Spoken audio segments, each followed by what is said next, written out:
Reasons for coaching 1, 2, 3. Does that ring a bell with anybody? Any enduring the blockhead rememberers here? Give away your age. It's not quite as good as Hit Me With Your Rhythm Stick, but I won't sing anymore. In fact, Matt's probably going to ask me to sing When He Really Does Want the Building Empty in about an hour and 5 minutes or something. So, I'm going to go through, in a bit of a whistle-stop fashion, really, to be honest, what benefits and genuine value can coaching add to you and your business. And hopefully it will debunk some myths, inspire you to maybe think about doing something about it, and just generally should be some good fun as well. So, first thing, one of my top priorities with my clients is I said to them, I want to motivate you to maximise your time on the earth. And what do I mean by that? Well, what I mean by that is one of my favourite all-time quotes actually kind of got me thinking in this way a couple of years ago. Anybody heard of Howard Thurman? No, poor Howard. No one remembers him at all. Anyone heard of Martin Luther King? Okay, you'd be embarrassed if you hadn't. Howard Thurman is like a predecessor to Martin Luther King. He was a very active civil rights campaigner in the early 20th century North America. And he said this, he said, don't ask what the world needs, ask what makes you come alive. Because the world needs people who have come alive. And I think we touched on this earlier. Somebody was mentioning how, when you start your business, how do you kind of align that with certain things? And for me, the answer is very simple. Find out what it is that you love. Find out what it is that actually gets you up in the morning, that gets you going. And invariably, that would be something that you're very good at. And if you're very fortunate, something you can actually charge quite a lot of money for. And so, if it's not something you can do that with, then maybe a hobby. But, what I'm about a lot is finding that thing with you so that you can actually live a much more fruitful, satisfying life. We all like the sound of that, yeah? We don't just want to be that. For me, my theory is that's why so many customer service places are just really anything but that, because they're run by people who just do not want to be there. And that's really quite sad when you think about that on a global basis. What else? A friend of mine says, I want to inspire before I expire, but in a much more southern drawl accent. You should check him out. He's quite an eccentric character, to say the least. Okay, I believe that really good coaching will actually show you the best way to develop leadership in others. Now again, why do I say that? Well, I say that because a lot of leadership actually is about me telling someone to do something, isn't it? You go off and do that and tell me when you've done it and I'll take a report and that's great. But actually coaching teaches people to really get the best out of others and not just, as this guy says, create more followers, but the best kind of leadership is creating more leaders. And you do that when you actually come alongside someone and say you've got a small team of people in your small business and you've got Johnny. And instead of just telling Johnny to go off and do what he wanted to do, or for the next month focus on this, actually sit him down for 5 minutes even and just say, so tell me Johnny, we don't really get a lot of time together, but I'd really love it if you could tell me what is the most enjoyable part about your role in this company.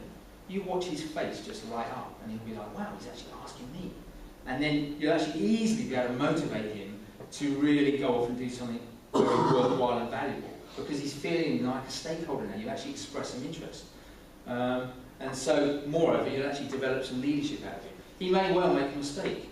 I actually did a seminar with a head teacher and her senior leadership team in a secondary school in Shoreham, and I think you know the one, Matt. And basically, the subject was they wanted to look at how to use coaching methods to develop leadership in others. And there was a bit of a debate going on at one point, because some people in her team were like, yeah, but what if they make a huge mistake and it's going to create damage here, or have to recover that? But she actually had the foresight, the head teacher, to say that, well, actually, though, we can factor that in, we can mitigate against it, we can actually protect that person. But if we allow someone to fall forwards, they're going to learn so much more, and they will actually become a better leader, rather than just being, someone who just runs here and there. So there's a great secret in leadership development there. One of the things that I do, and we've kind of hinted at this, and it's becoming a bit of a speciality, is help people, enable them to create a better, healthy work-life balance. And why do I know that this is actually something that a lot of people need? Well, quickly scan that and you'll see work is now the biggest factor driving us, maybe not all of us, but a lot of people, to drink, drugs and depression. More than a third of people say their job is the most stressful part of their lives. There's all sorts of stuff going on. The one that really resonates with me is 60% drink alcohol after work in order to cope, 14% drink during the day, but that's not my confession, I'm just saying. Whenever I'm in London, I don't know about you, who goes to London every now and then or goes there every day? Right, a handful of people. Well, I might just slip into the pub quickly for a lemonade and a sandwich, and actually I am staggered by the amount of people that are in there, and I'm just watching and thinking, that must be their third or fourth round, and they're obviously familiar with the stuff, so they come here every day. And I'm thinking, what on earth do they do? Oh, I know, they are professional tasters for Stella Artois. No, they're actually the pension fund managers and the hedge fund managers, and maybe that's why so much stuff went wrong. You know, because if they're not totally stressed out of their head, you know, they're barely keeping their eyes open because they've just had 5 pints or whatever. I mean, it really is quite scary. Okay, but you see the others there, and anybody who wants to have this presentation, just let me know and I can send it over to you. Okay. I'm successful, but I have a problem. Now, this is what somebody said to me when he came to me about 18 months ago. And this guy was in his late 30s, a director of a big global corporation called Johnson & Johnson. So we've all heard of that. And I gave him half an hour or so on the phone just as a consultation, just to see if we could do anything. And this is what he said. And I said, well, that sounds pretty successful to me. He said, well, yeah, the problem is, in about 5 months, my wife and I are going to have our first baby. And I was like, okay, that's still good. And he said, yeah, but I know I need to make some massive shifts. Otherwise, I'm just going to be the thing that I really dread, is an absent father. So I said, okay, look, the fact that you're even talking to me about this says to me that you know there's something to be done. A lot of guys I know would wake up in 5 years' time and go, what is that noise? 1, 2, 3, how many kids have I got here? And they'd just be like, because they're never there. And when they are there, they're looking at the laptop.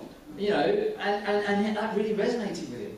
And amazingly, within that first 5 months, he was in a place where he could actually get his team to run everything so that he could go on paternity leave, not have to pick up the phone, not have to watch the BlackBerry. You know, one of the things that was really bugging him was when that red light started flashing, he was like, oh, I've got to really, do something about that. And 18 months later, we're still working together, and amazingly, we're now actually coaching his leadership team and the people in those leaders' teams. Are you with me? So that's what I love doing, is actually helping people get this kind of adjustment going. And success, as a lot of us know, is not necessarily just measured by how much money's in the bank. It's no good having loads of money if you're going to burn out by the time you're 40 or you get by the time you're 50. Okay, so again, good coaching will inspire you to work smart, not just hard. Now, we all know, don't we, there's a lot of people out there, even in this very city, that work really hard, 2 or 3 day jobs, juggling all over the place, but they don't get a great deal of reward. There's 27 million slaves in the world today, and a lot of those, if not the majority, are in the sex trade, so they really don't get paid anything. So it's not about just working smart, is it? Hard. It's about working smart. Now, a lot of people in those situations can't do anything about that. They just have to, tunnel on through. But for those of us who are in our own business situation, or you've got some responsibility within a bigger company, you can actually make some adjustments. The idea is to start working smart. So one of the things I love doing with my clients is, I say, look, I'm going to get you in a helicopter. Hands up if you've been in a helicopter. Right, about half of them. I've not, it's on my bucket list. I hope really it's not the last thing on my bucket list. But this situation here is, this is a whirlpool here. And we're talking the Inga Rapids. So if you want to find out more, go into ingarapidsproject.com. And I first heard about this Discovery Channel about a year ago. But for a good year before that, I used to meet very regularly with another leader of an organisation. And I'd be always saying to him, you need to just get more of a helicopter perspective. Because he was always firefighting, thinking about who could do what, who isn't doing what they should do, and blah, blah, blah. And we'd spend 2 hours in Starbucks just going over the same stuff. And I said, you've got to take time out. So now, what I do with my clients, I say, okay, let's have a 3-hour session, maybe once a month or every other month or whatever. And what we'll actually do is look at your whole life and start to, take stuff out that needs to be taken out and go away with a plan. Now, this was resonated and confirmed for me because these guys here, let me tell you a little bit of story. The last time a team of kayakers tried to navigate their way through this Congo River in the Democratic Republic of Congo, the Inga Rapids, they all died, sorry to say. 1985, led by a French celebrity adventurer, Bear Grylls type equivalent, and they all, presumably, got sucked into one of these and never seen again. So this team from the States came along a couple of years ago, 2011, and I'm watching this documentary, absolutely riveted. thinking, wow, now I know why I'd never get in a kayak. And these guys absolutely love it. And 2 of them had already got sucked into this whirlpool. Now, miraculously, somehow, they've got this GoPro on their head, they're thinking, what is going on here? Paddled their way out. And they're just thinking, well, this is too dangerous, we can't do anything. But this is what they said, and this so resonates. What looked impossible from the surface water level, from the bank side, suddenly looked very doable from above. They hired that helicopter, and they saw there was a little weaving pathway, as it were, that could actually get rid of the whirlpool factor. And for me, that's what works. It's very, very powerful. You take time out, whether you do it on your own, some people can do that, but there wouldn't be a coaching industry if it was very powerful to do it on your own. You always need that objectivity. So I say to my people, I say, look, okay, so what is going well with your business? Let's just talk about business for a start. And he said, well, okay, everything's coming in great, but we're losing too many clients, for example. Okay, so what's not going so well here? Who's responsible for that? What's going on with the business development or the key account management or whatever it may be? And it's only when you take that time, you don't have to look at the carpet, but you just think about the vantage point that's different from can't see the wood for the trees. Do you get that? Yeah? Okay. I am rifling through this stuff because I don't want to be, I don't want this to be the last time I'm ever here because I'm so late. A lot of my clients start to perfect the lost art of listening. There's actually a book called The Lost Art of Listening. Fantastic book. What do I mean by my client? Because I'm supposed to be the one who's the expert listener. Because we all know, don't we, really, deep down in our hearts, that God has given us 2 ears and 1 mouth, and I'll elaborate on that in a minute. But the way that some of my clients get to do this is because, I was explaining to someone earlier, take this Johnson & Johnson guy. He's had total transformation in 18 months. And about 6 months ago, so about a year in, we're starting to think now, how can we actually roll this out? So he's got his leadership team. So he sits down with them once a week or once a month as a conference call. He's got a guy in Sweden, a guy in Ireland, and a right-hand guy in the UK. And instead of just saying, okay guys, this is what I want you to do, let's go do it, yeah, rah, rah, rah, he's actually asking them questions. And that necessitates real listening. So what we're doing now is we're actually exporting the coaching and creating a coaching culture within this organisation. And the results are phenomenal. Because not only is he, remember, developing the leadership in his people more than he would ever do in any other way, but he's actually generating great relationships, he's generating results, and guess what? He himself is far more effective. He's actually able to, do you know what, actually focus on the things that his boss says he wants him to do, like what are the next companies to buy, rather than giving somebody a job and then actually, looking at the shop, yeah, they're still doing it right. Just let them do it. That's what they're paid for. You're paid to look at the helicopter view. Okay.